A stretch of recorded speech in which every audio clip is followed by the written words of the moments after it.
Hey everybody, Spectra here from the Frag Dolls, and I'm here with Jonathan Morin. He is the creative director for Watch Dogs. All right, so we know that you are showing some brand new stuff today. Can you tell us what you've got in there? Yeah, we wanted to go a bit more in depth into how you can access the information of your surroundings. So one of the element we wanted to show today is to prove to everybody that we can wander around in the city in free roaming and activate events organically. So it's like starts to feel like a mission, but it's not. It's actually dynamically creating itself. So you can wander around, press a button, and start profiling everybody, and by doing that, suddenly you get sucked into unpredictable, like foot chase, car chase, combat, all sorts of events that can communicate to each other in an organic way. Okay, so the more you tap into people's lives will determine your path? Okay. So there's a main story where Aiden Pierce needs to, protect his family, a bit to the point of obsession.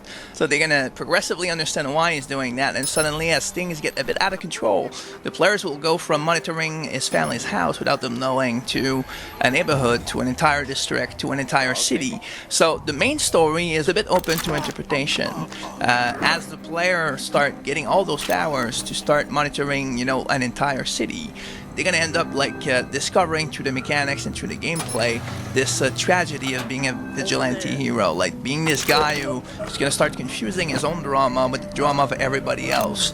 So in the game, it's a finite story you can experience based on how you play, how your experience is in the open world. For multiplayer, you've made a statement in a video that we saw where you said that you can access the game from any device, anywhere at any time. Can you explain that a little bit? Yeah, it's when we started Watch Dogs and we started to define it was about hyperconnectivity. If we talk about hyperconnectivity within the box that you're playing with, so the mobile device needed to be part of the experience, needed to be in real time. So by starting early, we managed to have people who could tackle those kind of difficulties. And today we have the ability for players to be in a mobile device. They don't need the main game at all. They can be on the bus. They can start challenging people on consoles and PCs out there. And those people can accept the challenge and end up playing against them or with them in different form of activities seamlessly. Well, how does that work? Like, if I was going to challenge one of my friends, are they Aiden and I come in as CTOS trying to either help or stop him in some way?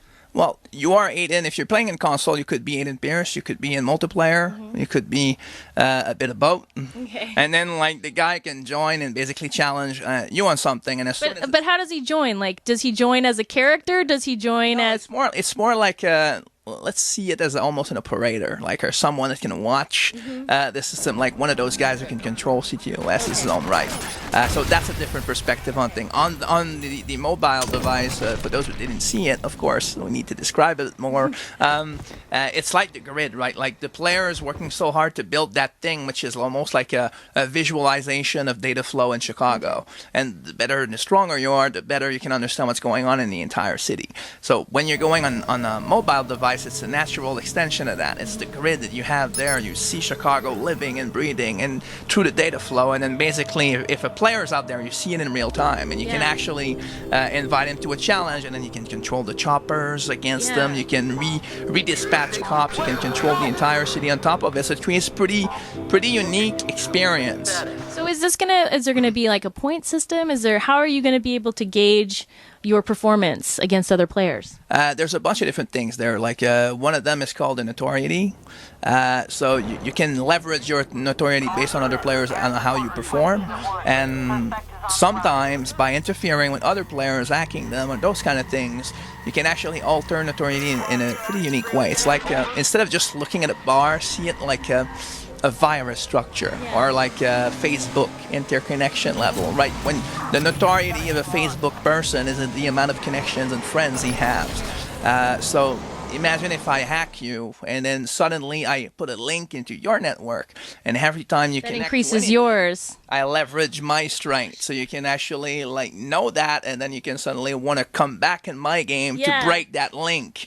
So that creates this. It's a way of saying I don't take anything away from you except your pride. Yeah. Oh my gosh, I'm so excited! So if you come back at me to bite back, it's because you want that back. So that's kind of the idea. Wow! So when can we expect this game to come out? It's coming out on November 19th in North America on current gen, PC, and eventually on the next gen platforms. Right on. Well, thank you very much. Exciting. Check it out, Watch Dogs.